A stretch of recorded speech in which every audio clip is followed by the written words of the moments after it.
আসসালামু আলাইকুম, স্বাগতম জানাচ্ছি বিবিসি নিউজ আন্তর্জাতিক সংবাদে।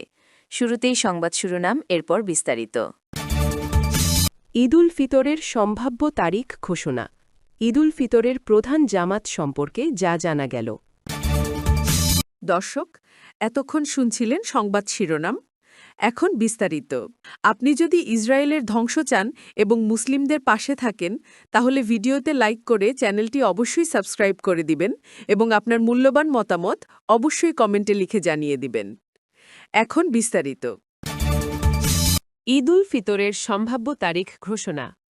চলতি বছরের পবিত্র রমজান মাস ৩০ দিন পূর্ণ হওয়ার জোরালো সম্ভাবনা দেখা দিয়েছে। জ্যোতির্বিজ্ঞানের হিসাব বিশ্লেষণ করে বিশেষজ্ঞরা জানিয়েছেন, আগামী ২০ মার্চ শুক্রবার সংযুক্ত আরব আমিরাত সহ মধ্যপ্রাচ্যের দেশগুলোতে পবিত্র ঈদুল ফিতর উদযাপিত হতে পারে। আন্তর্জাতিক সংবাদ মাধ্যমের এক প্রতিবেদনে এই তথ্য উঠে এসেছে। জ্যোতির্বিজ্ঞানীদের গাণিতিক বিশ্লেষণ।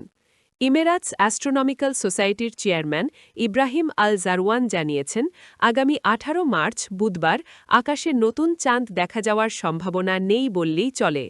১৯ মার্চ বৃহস্পতিবার দুবাই সময় ভোর ৫টা ২৩ নতুন চাঁদের জন্ম হবে এবং ওই দিন সূর্যাস্তের পর প্রায় ২৯ মিনিট পর্যন্ত চাঁদ দিগন্তের ওপরে অবস্থান করবে।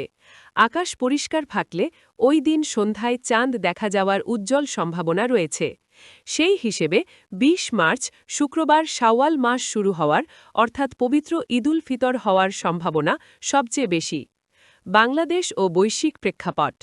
আল জারওয়ান আশা প্রকাশ করেছেন যে আধুনিক জ্যোতির্বিজ্ঞানের এই সূচকগুলোর ওপর ভিত্তি করে বিশ্বের অধিকাংশ মুসলিম দেশ এবার একই দিনে ঈদ শুরুর বিষয়ে ঐকমত্যে পৌঁছাতে পারে।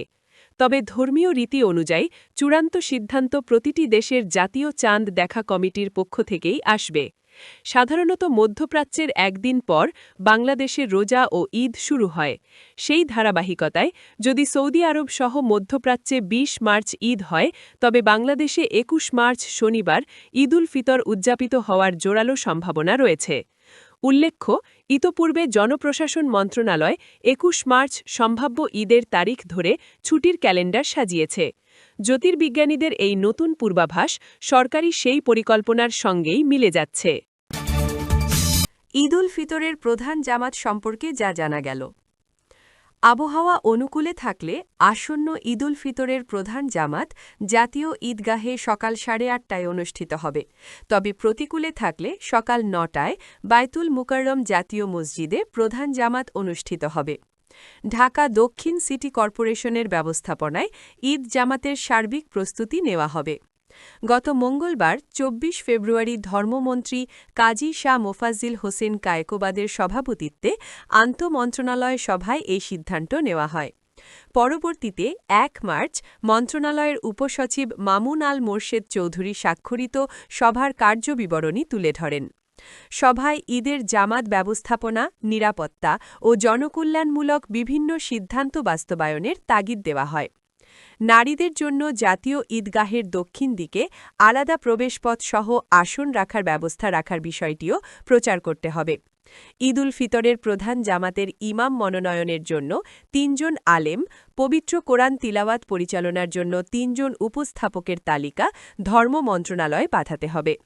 তালিকা থেকে একজন ইমাম ও বিকল্প ইমাম, একজন কারি ও বিকল্প কারি এবং একজন উপস্থাপক ও বিকল্প উপস্থাপক মনোনয়ন দেবে ধর্ম মন্ত্রণালয়। ঈদের নামাজের আগে সকাল ৭:৩০টা থেকে হামদ ও নাত এবং ইসলামী গজল পরিবেশনের ব্যবস্থা করতে হবে। ঈদগাহ ময়দান সমতলকরণ, ঘাস কাটা, প্যান্ডেল তৈরি, বৃষ্টির জন্য ত্রিপল স্থাপন এবং অজুর পানি, পাত্র ও ট্যাপ, মোবাইল টয়লেট ও সুপেয় পানির পর্যাপ্ত ব্যবস্থা নিশ্চিত করা হবে। হাইকোর্ট মাজার মসজিদের অজুর স্থানগুলো আগে থেকেই খোলা রাখতে হবে এবং হাইকোর্ট মাজারের কর্মচারীদের সেখানে নিয়োজিত রাখতে হবে। অতিরিক্ত বৃষ্টি হলে পানি সরানোর জন্য গণপূর্ত বিভাগের পাশাপাশি ঢাকা ওয়াসা এবং ফায়ার সার্ভিস ও সিভিল ডিফেন্স অধিদপ্তর এবং যৌথ সহযোগিতায় প্রয়োজনীয় ব্যবস্থা নিতে হবে।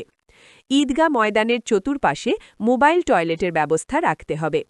ঈদের দিন জাতীয় ঈদগাহ ময়দানে বিশেষ মেডিকেল টিম রাখার ব্যবস্থা করতে হবে।